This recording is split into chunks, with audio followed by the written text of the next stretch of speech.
Hey guys, welcome back. This is the GSL Code A round of 16. I'm Doe. With me is Moletrap. You know, I never asked you, how are you feeling today? Pretty good? I'm doing pretty good. Good. Glad to hear it. A little bit tired, but what else is new?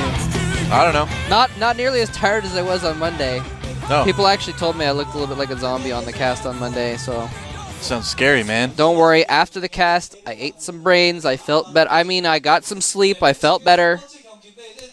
Doing a lot better today. That's good.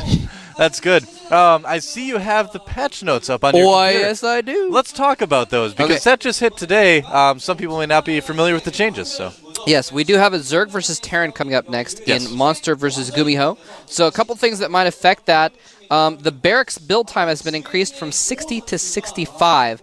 So that's just going to mean that things like, you know, if an 11-11X rush is going to be a little bit slower. Mm-hmm. You know, 5 seconds isn't a big deal, especially if the buildings are proxied. Yeah. But that's something to keep in mind. Again, the Blue Flame Hellion damage upgrade has been decreased from 10 to 5, which will still kill Zerglings in 2 hits, but won't kill drones in 2 hits. Unless you get +1 vehicle weapons, and then it will. True. Yes, then it will.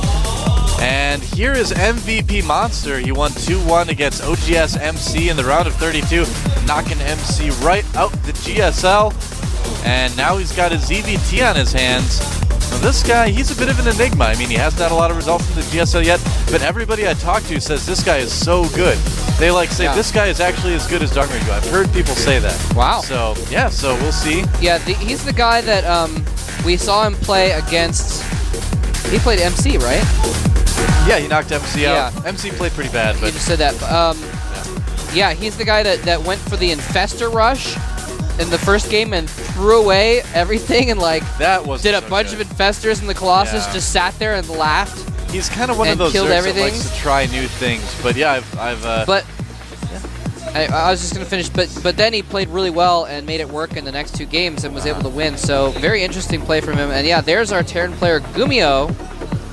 Yep, there is GuMiho, one of my favorite new Terrans. This guy is awesome.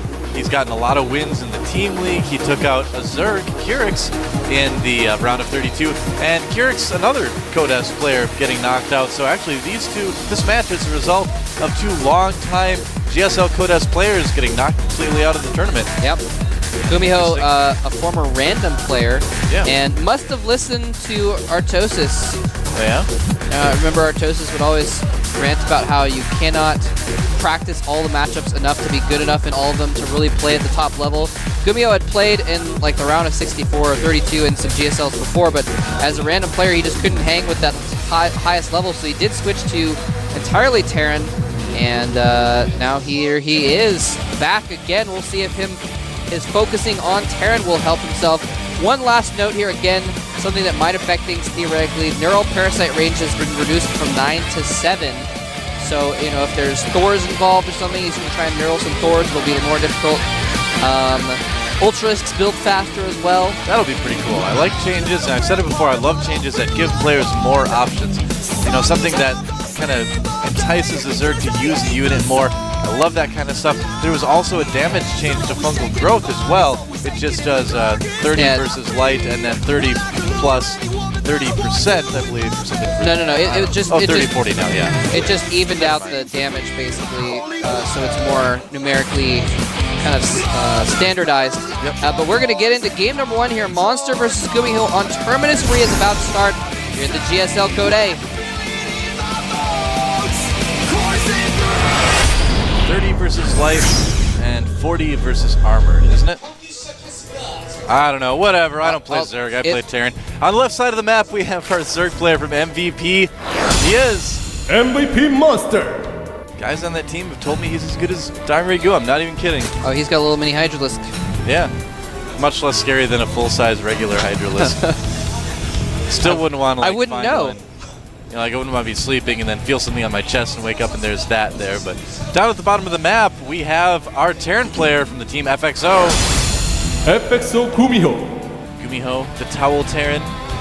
Yeah, I call him the Gummy Bear Terran because his name reminds me of gummy bears. Just for the record, the official change was that Fungal used to do 36 plus 30% versus armored, and now it does 30 and then 40 versus armor. Yeah, so that's right. Isn't that what I said? That's what I said. Is it? Yes. Mole trap. Okay, never mind. I'm sorry. I thought you said something different. No, that's okay. My apologies for doubting you, Doa. I thought you said something else. You must have faith in me, Mole trap. All right, so looks like Monster's going to scout the correct position first, so that will help him out quite a bit. GuMiho, though, can infer that he will be at one of the 2 closer spots, though, by this as well, so kind of helps him out a little bit, too. I'm curious to see what GuMiho has for us, though. He played really good last time, I thought. Played very solid. Yeah, definitely. He is getting a gas, though, right now, and I forgot to check. See if Monster was checking that gas out. Don't know if he checked his gas or not, but anyway, just point being, I was going to see if he'd checked how much gas was going from it to see if it was a refinery first build. Oh, stealing a gas too as well. Interesting choice there. Dastardly. Yep, Monster likes to do a lot of little tricks like this. He loves to try like a little tactics, special tactics, if you will, to try to throw his opponent off. Gas steals are something we're starting to see a little bit more often. Canceled 19. Canceled 19. There you go. You get exactly 19 minerals back from the canceled extractor. Combo breaker. What is that worm thing doing to the volcano? That's what a friend of mine that doesn't know much about Starcraft was saying. That's what he would say if he was commentating Starcraft. Cancel 19 minerals. Well, keeps doing this, so eventually just gain infinite. I'm just kidding. I'm kidding. Everyone's like, couldn't do it, doesn't know anything about Starcraft. No, I'm just kidding, guys. 19 minerals again. So, Extractor's wow. only 25 minerals, so He could be going for the record. losing a fourth of that is only 6 minerals. Yep. Not too big of a deal. Some pretty quick APM, too, to rebuild it that fast. Dude, Monster has pretty sick APM. That he does. And again, so 4 times here. Now, this is going to let him, obviously deny the gas for a long time. Not going to be able to really scout things that much. If he goes straight north, might be able to catch a glimpse of the buildings. Wow, 5 cancels? This guy is going for the record, man. Yeah, I'm actually watching his FPV right now. He's got the extractor hotkey. He keeps tapping it to see what the status is, and then when it's almost complete, he goes over, cancels, and remakes it really quick. Nice. This guy is exciting me more and more. Oh, SCV dies. And wow, a 6th time. Are you kidding me? This is the longest I've ever seen a Zerg deny the gas. And 7. He's going, I think he's got the record now. I think that's the most I've ever seen. A couple Hellions are coming in towards the front of his base, but he's got a spine crawler in a pretty good position there. Fast stim for GuMiho. He does like that heavy marine style that his former teammate SC liked so much as well. Oh, did you see that? The spine crawler like reared its head like it was ready to spike, and then that was the scary. Hellions got out just in time. Oh, finally got it. Added on a 3rd marine, but 7 cancels and remakes for that extractor. That is impressive, man. That was hardcore. Took him so long that GuMiho was actually at the point where he could just take a gas at his expansion instead. Almost. Yeah, he does have that command center down there, doesn't he? Yep. GuMiho, just sticking with primarily bio here, by the way, getting an extra couple barracks. One of them is on a reactor, and now he's going to get a reactor and starport, so he's just going to go basically bio with medevacs. Pretty common. He does indeed like that quite a bit. And putting a little pressure on GuMiho on the front of Monster's base, actually. Oh. Trying to get that Overlord. He's trying to save the Overlord. Overlord's going to go down. Going to, yeah. It's going to explode. And now this type of contain is something that we see a lot of Terrans do lately. They just try to sit at the very edge of the creep, deny it from spreading anymore. Interesting that he brought the Marines with him. Not a lot of Terrans are doing that quite yet, but as you can see, he is pulling those Marines back now, just leaving the Hellions. That's a little bit more common. You can get them away if you're paying attention. You don't really have to worry about Zerglings a whole lot. It's kind of nice. Yes, indeed. And it's interesting that Monster is still just at the 2 hatcheries at this point. Although he doesn't have a ton of drones just yet. He is at 42 compared to the 34 SCVs of GuMiho, so they're about even in economy. Well, I've been seeing Zerg stay on 2 base a little bit longer than usual. I mean, it's a little bit early for him to take a 3rd, but I like what our Zerg player yesterday did, where he put that macro hatchery right outside the rocks at his third. So. Yeah, I guess that's what I was expecting. I was thinking he might put a macro hatch up by this point, but I actually, you know, if you don't have the minerals to spare, then it doesn't matter anyway. So don't mind me. GuMiho's going to put a lot of pressure on Monster in just a moment here. It's about to get pretty dangerous for him. This is totally SC-style TVZ, where you just get a ton of barracks, a ton of reactors, get your stim really fast. You can see him getting combat shield as well. And if he can micro as well as SC can, the banelings won't really be much of a concern, especially without baneling speed. Spire's just starting off, and wow, that Spinecrawler is going to go down to Concentrated Marine and Hellion Fire. Here comes the Zerg is coming in. A little bit They're too doing a early surround. And yeah, the banelings are going to come in and help out, but could have done a lot better if he had waited just a moment for those banelings to be able to help out. Well, I was actually talking about GuMiho. I feel like he got a little bit too aggressive there, honestly. Yeah, I think so. Yeah. But, you know, he's going to be producing so many Marines so quickly, though, that he'll be able to put the pressure right back on again fairly soon. There is, however, a Spire on the way for Monsters. Almost complete. So you need to worry about defending against that Muta Harass as well. And a pause from GuMiho. So something is going on. Perhaps the towel slipped. Who knows? I don't know. We'll have to wait and see. Oh, hey, it's us again. Hi. Hi, everybody. By the way, that little character you saw, again, it's just the character that you type if you hit the P key on the keyboard when it's on the Korean letters. So we're going to find out what's going on here in just a second, and hopefully get the game underway before too long. But fortunately, GuMiho having some technical difficulties. Yep. Probably something with the computer, I would imagine. I haven't heard of any Starcraft client-related issues since the patch. Everything seems to be running quite smoothly, so good job, Blizz, with the patch. Always nice when things run smoothly, especially if it's right before the GSL. Yeah, so we'll have to see what GuMiho is up to, see what he's doing here. Now, with that little push that he lost, too, it didn't seem like he really moved his units much, so that may not have been totally intentional, too. You know, if he's having some sort of technical difficulty, that may have affected it as well, but I don't know. I don't know, man. I don't either. See. So while we're waiting for this to get back underway, I'll go ahead and drop some stats on you guys. GuMiho actually has a 66.67% win rate versus Zerg in his career, so he's done very well against that. He beat Koka in a Korean I-Cup tournament recently, who's a pretty decent Zerg. Has really yet to test his mettle against a highest level Zerg, although we're not sure yet if Monster is just that yet. But he's been doing very well against Zergs recently, so GuMiho definitely doing well in that situation. Monster, you know, we don't have a lot to go on with him, unfortunately. This relatively unknown. You know, he hasn't played much since I think it was Open Season 3 or Code Season 1 or something like that. He was around, Yeah, he was around a while back, but hasn't played much since then, so we don't have a whole lot to go on. But he was playing really well during the qualifiers. I think we actually casted some of his games during the Code qualifiers, and he was just playing really, really strong. Yeah, he's a guy that's starting to sort of get hyped up a little bit, so we'll have to see how he performs against GuMiho. I mean... So, GuMiho couldn't select his units. Wow, and apparently he had a problem with that. He's like, I need to select my units. I don't know why. I mean, you don't need to select your units. You can just be like, I'm just going to rally my units for my buildings anymore. Well, actually, that doesn't work because they aren't on attack move like they used to be. No more attack move rally. Yep, so, you know, I guess we'll have to get that solved before we can keep playing. That's really strange, though. I don't know what the big deal is. I don't know, man. Actually, it's a huge deal. If you can't select your units, you basically can't play the game. So, yeah, we're going to have to definitely get that fixed, actually. I guess we should mention that just in case there's someone who's completely new to StarCraft and doesn't get the sarcasm there. Yeah, that's true. But, well, that's interesting. So hopefully it's not something we're going to need to restart the game for. You know, hopefully we just need to maybe unplug the keyboard and plug it back again or something like that. I don't know.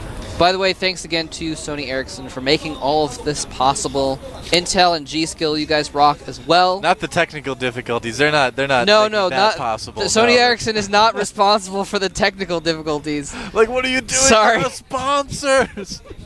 Throw our sponsors under the bus. Well, technical difficulties. Thanks a lot. No. They actually just help support the GSL and bring us these great matches, which sometimes are interrupted by the vehicle of esports, which is that dastardly villain technology. Now, we are going to be seeing a PVZ after this match as well, by the way. We're going to have Liquid Hero versus Slayers Yu-Gi-Oh! Coming up after this.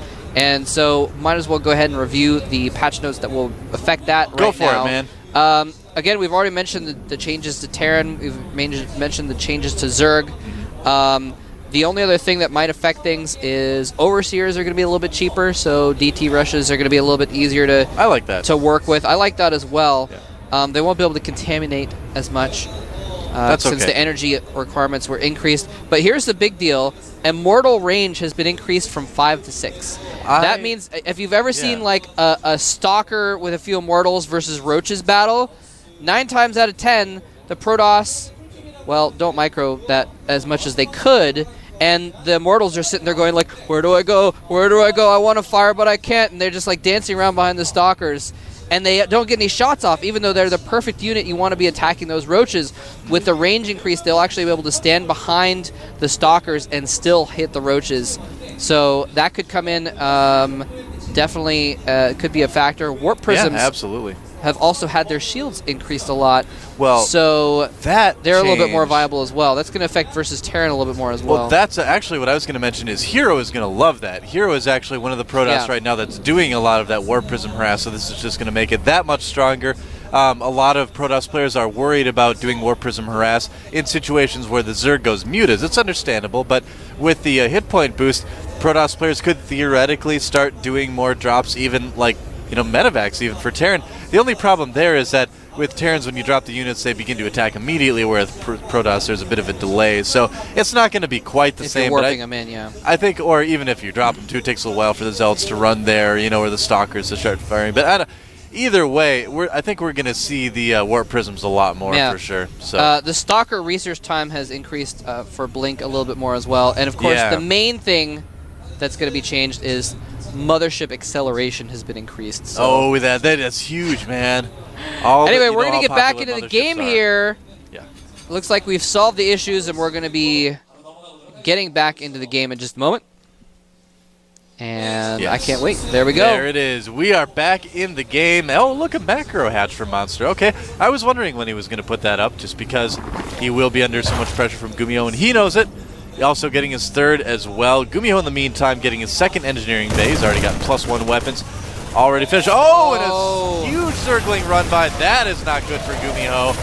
Whoa, major slip up there, but he should have enough Marines to clean it up. Yeah, actually, I don't know. I'm not even sure where GuMiho's army is. Some of them are down the natural, or down in the third, rather, for some reason.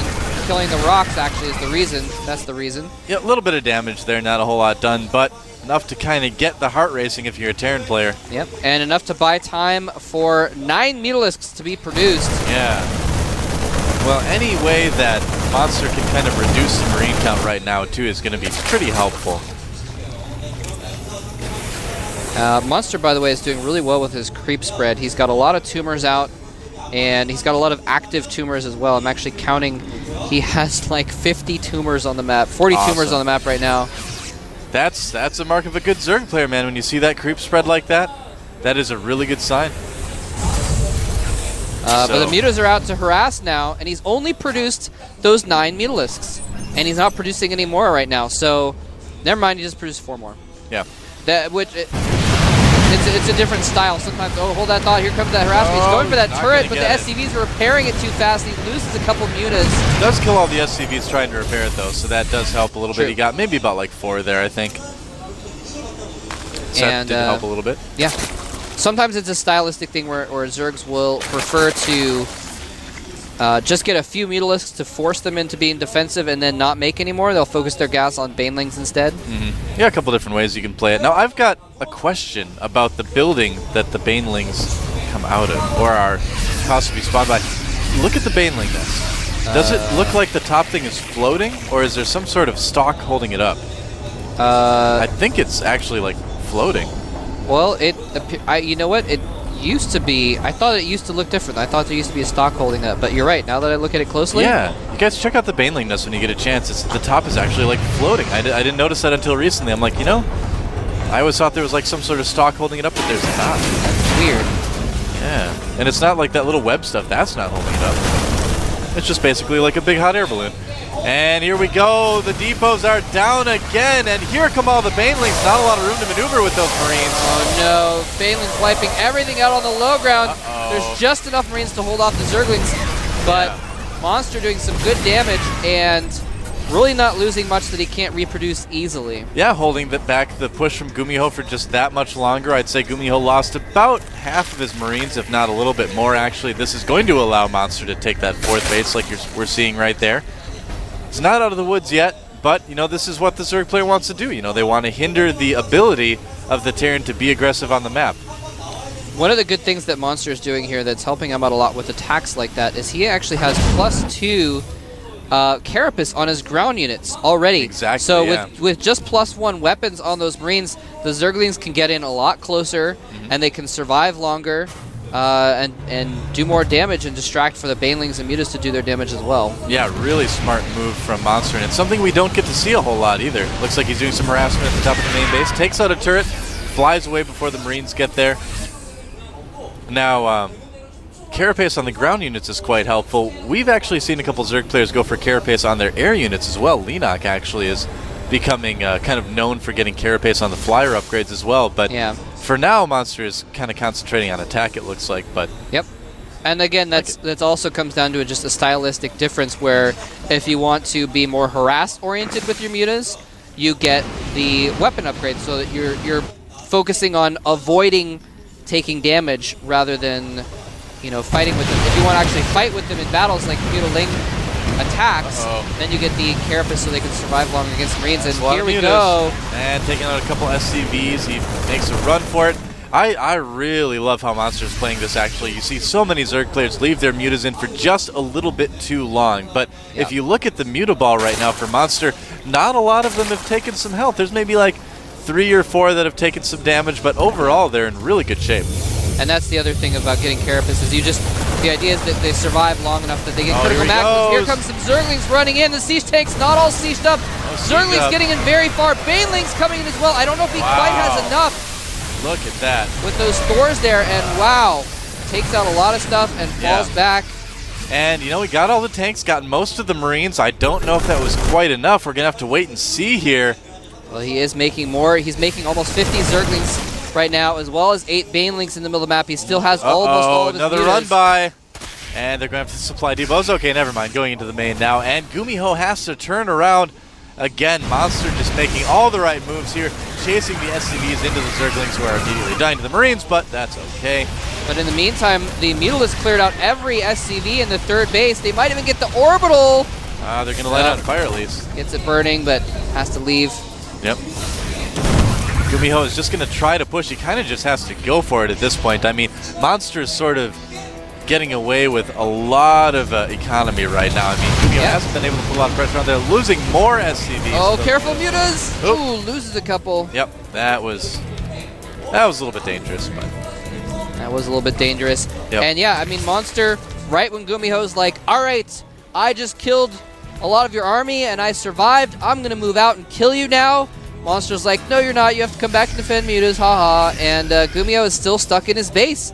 And Monster just keeps getting a new army. He buys himself the time to get a new army every time.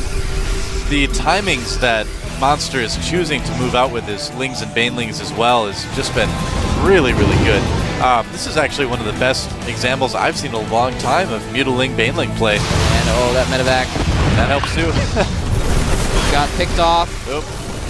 He is starting to lose some mutas here. I mean, the Marines are starting to do so much DPS, the fact that he's switching into Infestors as well means there's going to be less of them. That is the reason why. Yep. And here comes another attack. He's got Infestors behind. Lots of Zerglings here. I don't know if there's quite enough Marines this time. Fungal on the Marines. Medevacs are going to clean him up, but it holds him in place for the Banelings. And Monster, again, trades about evenly. Yeah. This has been such an even match. Every time they both lose almost the same amount of army. Now, GuMiho's done a pretty good job of keeping things alive throughout all this, but, you know, his third has not been very helpful. Nice fungal on those Marines, and that's going to get shut down. Sends his Infestors in on a move to die. Luckily, there's just so much there that GuMiho's forced back. No! Oh, that's not good. Oh, man. Double fungal on those Marines kills a lot of them. But Monster's getting pushed back, and each time this happens, Monster is now starting to lose more than he kills. Yeah, the Infestor switch not quite working out as well for Monster as it could be. Really good Marine spreading by GuMiho right there. It's going to be hard to fungal anything with that. Here comes Monster again.